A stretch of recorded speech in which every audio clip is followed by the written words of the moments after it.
Ladies and gents, good morning. Let's deal with the elephant in the room in the first place. This isn't a Virginia or an Alabama accent. From a little place called London, just outside DC. Ever since a young age, I've had the innate ability to influence other people. It's allowed me to go on and live quite an abundant life. I'm a loving husband, I've run multiple successful businesses, written 5 best-selling books, delivered over 2,000 presentations all around the world. Yeah, I really only know how to do 3 things. There's only 3 things I'm any good at. And I've learned that if you can get good at those 3 simple things, finding more customers, getting them to come back more often or spend more money when they shop, you can live a fairly abundant life too. There's a few things that you need to do to become excellent in the world of sales. Firstly, you have to understand what selling really is. Selling is earning the right to make a recommendation. You should never, ever, ever, ever, ever, ever, ever, ever, ever recommend a product to a patient unless you can say these words first. It's because of the fact that you said. But for those reasons we recommend. This makes sense, yes or yes? Because in today's marketplace, if you always do what you've always done, then what happens is somebody does it slightly better, slightly quicker, slightly cheaper, and comes up and picks your pocket. The rule is thus: nobody wants to do business with miserable gits. They don't. And I know you're all dead happy people, right? You're always dead happy. I mean, this is forever. Everybody's happy here. Everybody's happy, I get it. But sometimes you might be forgetting to tell your face. Feedback from the crowd, you never know what people are going to say, right? But Phil's quick-witted, he's got a great sense of humor. He said some very disruptive things in that room, and you didn't get negative feedback. You got, oh. He actually seems to really understand and know the language and know the industry and really connect with the people in the audience. It has everything to do with destroying the option of no. Take that principle, run it into your questions, build enough evidence to mean that no cannot be picked, leaving yes as the only option. You will close more sales. When is the worst time to think about the thing you're going to say?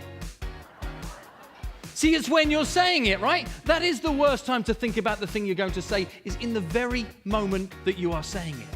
When you look under the hood of any business, products people are selling are the same, the training is the same, the leads are the same, in fact the opportunity is the same. The more I drilled down into it, the more I discovered the people that were crushing it, they knew exactly what to say, when to say it, and how to make it count. And I learned that the right words in the right way would allow people to act on impulse, it would talk towards their subconscious, it would allow them to move more freely. These words would move people out of maybe or those grey areas. And I call these words my magic words. So knowing that people don't like change, I figured I could play with some words that you could use to get people to maybe be a touch more open to the idea of something you might want to present to them. I've learned a completely rejection-free formula that you can introduce just about anything to just about anybody at any period of time. Questions create conversations, conversations build relationships, relationships create opportunities, opportunities lead to sales. Successful selling is all about maintaining control of a conversation. And it's the person who is asking the questions that's in control. Taking a few simple magic words, you can lead somebody through some carefully crafted questions. You can help them reach the conclusion that is the right one for them. In every single marketplace, in every single industry, all across the land, there are people selling what is seeming to be the exact same thing for demonstrably different prices. What is the difference in all of those scenarios? The experience, the presentation, is everything that sits around it. What I like about Phil is that he really cuts to the chase about what it's really about. Phil by far is one of the most dynamic presenters that I've ever seen. It was exactly what we needed from a keynote speaker today. Phil talked to one of my salespeople in the break. One of my salespeople then rang one of his prospects. He just had the deal confirmed. I guess if you take away everything from me, all I really am is a sales trainer, albeit a bloody good one. And the reason that I got into this work is because of the hundreds of people or the thousands of people who are great at what they do but failing to get the results I knew they were capable of. So I've turned away the hundreds of things that I could be doing with my career to do the thing that really drives me, teaching people to sell.